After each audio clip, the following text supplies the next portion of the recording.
ప్రస్తుతం మనం వరంగల్ జిల్లా రాయపర్తి మండలం మైలారం శివారులోని బ్యాలెన్సింగ్ రిజర్వాయర్ వద్ద ఉన్నాం.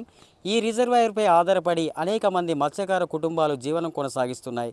ప్రస్తుతం మనతో పాటు ఈ ముదిరాజ్ సంఘం అధ్యక్షుడు బోయిని కుమార్ గారు ఉన్నారు. ఆయన అడిగి ఈ యొక్క రిజర్వాయర్ వల్ల ఎలాంటి జీవనోపాధి పొందుతున్నారు అనేటువంటి విషయాలు తెలుసుకుందాం. నమస్కారం అండి కుమార్ గారు. నమస్కారం సార్. ప్రస్తుతం అయితే ఈ రిజర్వాయర్ అనేటువంటి చుట్టుపక్కల జిల్లాలో చాలా మందికి తెలిసినటువంటిదే. దీనివల్ల మీ మత్స్యకారులు ఏ విధమైనటువంటి జీవనోపాధి పొందుతున్నారు? ఈ రిజర్వాయర్ అది 2004 నుంచి 2009లో పూర్తి అయిపోయింది. అయిన కాంచని దీని వైశాల్యం మొత్తం 1500 ఎకరాలు. ఇది బ్యాలెన్సింగ్ రిజర్వాయర్ అని కట్టిల్లు. అయితే దీంట్లో మేము ఒక 200 కుటుంబాలు బతుకుతున్నాం. పిల్ల జల్లతో 400 మందికి ఇది జీవనోపాధి లెక్క అవుతుంది.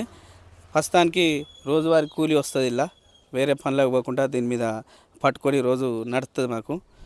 అంటే గత ప్రభుత్వం కానీ ఇప్పటి ప్రభుత్వాలు కానీ ఉచితంగా చేప పిల్లలు ఇవ్వడం అనేటువంటిది జరుగుతుంది కదా, దీనివల్ల మీకు ఏ విధమైనటువంటి ప్రయోజనం కలుగుతుంది?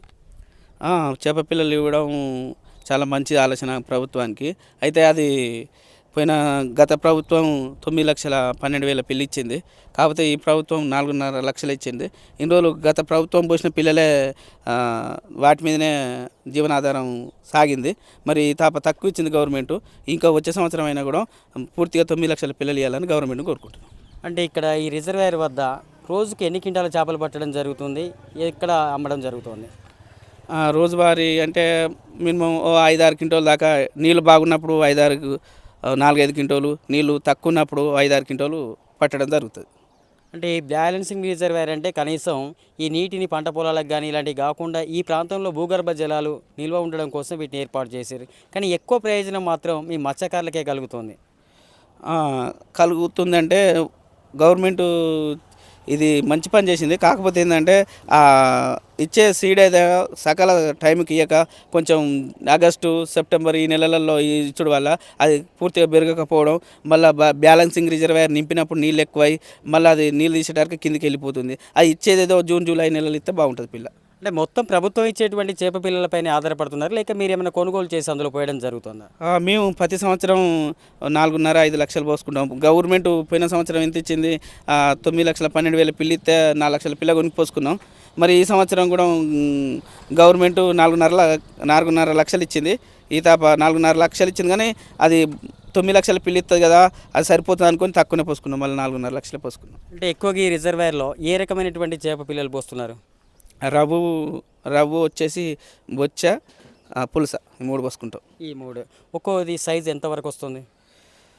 సైజు వచ్చేసి అది రిజర్వాయరు పాత చేప ఉంటే ఏనన్నా ఒకటి 5-6 కేజీలు ఉన్నది. ఇక ఈ సంవత్సరం పోసింది అయితే సంవత్సరం వరకు కిలం బాగా అవుతుంది. అంటే ఒక్కో మత్స్యకారుడు రోజు ఈ చేపల వేట తర్వాత వీటిని ఎక్కడ అమ్ముకోవడం జరుగుతుంది? వీటిని మా కట్ట మీదనే అమ్ముకోవడం జరుగుతుంది. ఇక్కడికి జనం ఇక్కడికి వచ్చి కొనుగోలు చేస్తారు. ఇక్కడికి వచ్చే కొనుగోలు చేస్తారు. మొత్తం మీద దీనివల్ల ఎలాంటి ఇంకా ప్రయోజనాలు ఏ విధంగా ఉన్నాయి?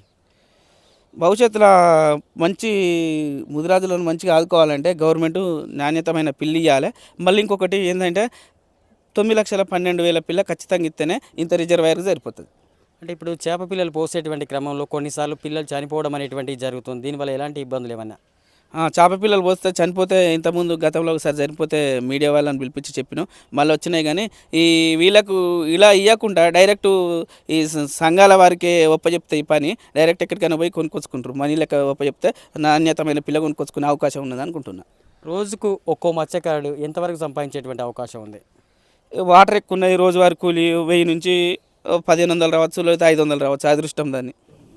మొత్తం మత్స్యకారులు అంటే ఈ వృత్తిపైన ఆధారపడతారా, లేక ఇంకేమన్నా మిగతా పనులు చేసుకోవడం జరుగుతుందా? మా ఊళ్ళో మాత్రం మా చెరువుతోనే బతానం మేము. మొత్తం మీద చెరువుతో రిజర్వాయర్లో చెరువుతోనే, ఈ రిజర్వాయర్తోనే బతానం. కానీ గవర్నమెంట్ మమ్మల్ని కొంచెం ముందుకు తీసుకుపోవాలంటే పిల్ల నాణ్యతమైన పిల్లి ఇవ్వాలి, చాని ఇవ్వాలి.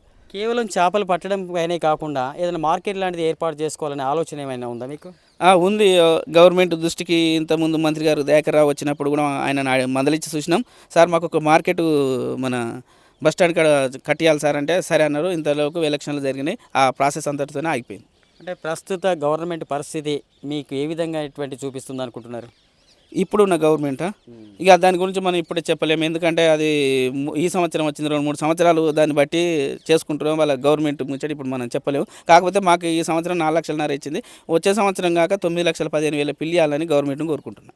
అంటే అప్పుడప్పుడు ఈ రిజర్వాయర్ వద్ద మీ అధికారుల పర్యవేక్షణ ఏమైనా జరుగుతుందా? ఉంటుంది జరుగుతుంది, అప్పుడప్పుడు జరుగుతుంది. మేము కూడా ఈ వచ్చి మంచి చెడ్డలు అనేది చూసుకుంటాం, ఇది ఎట్లున్నది ఇంకా అనేది. మత్స్యకారులకు కేవలం చేపలు పట్టడం ఇలాంటివే కాకుండా వాళ్ళకు వాహనాలు ఇవ్వడం లాంటిది కానీ ఇంకా టాటా ఏసీలు లాంటివి ఇవ్వడం లాంటివి కానీ జరిగింది కదా, వీటి ఏమన్నా మీకు ప్రయోజనం కలిగిందా? పోయిన సంవత్సరం ఇచ్చిళ్ళు, అప్పుడు పోయిన గవర్నమెంట్ ఇచ్చిళ్ళు తీసుకున్నాం. మరి ఇప్పుడు ఇక ఏం లేదు ఇప్పటి వరకు. ఎన్నేళ్ల నుంచి చెరువు పైన ఆధారపడి జీవనం కొనసాగిస్తున్నారు మత్స్యకారులు? రిజర్వాయర్ అయిన కాంచి 2004లో 3లో రిజర్వాయర్ మొదలైంది, 9 వరకు అయిపోయింది. ఆ తర్వాత నుంచి మత్స్యకారులు దీని మీద జీవనాధారం గడుపుతుంది. అంటే మొత్తం మీద ఈ రిజర్వాయర్ కట్టడం వల్ల ప్రయోజనం కలిగిందా, లేకుంటే గతంలో ఉన్నటువంటి చెరువు వల్ల ప్రయోజనమా?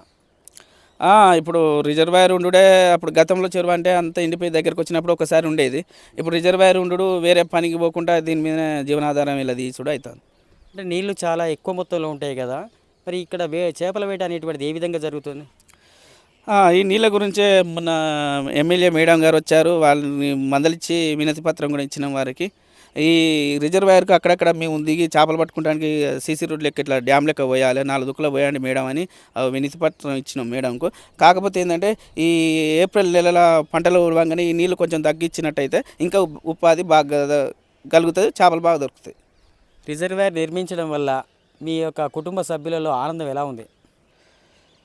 సరే, ఇక దాని రిజర్వాయర్ గురించి చెప్పాలంటే అప్పుడు వేరే కూలినాలి పనులకు పోయేది, ఇప్పుడు దగ్గర పడ్డప్పుడు ఎండాకాలం మే జూన్ నెలలనే 2 నెలలు ఏప్రిల్ మేలనే పట్టేది.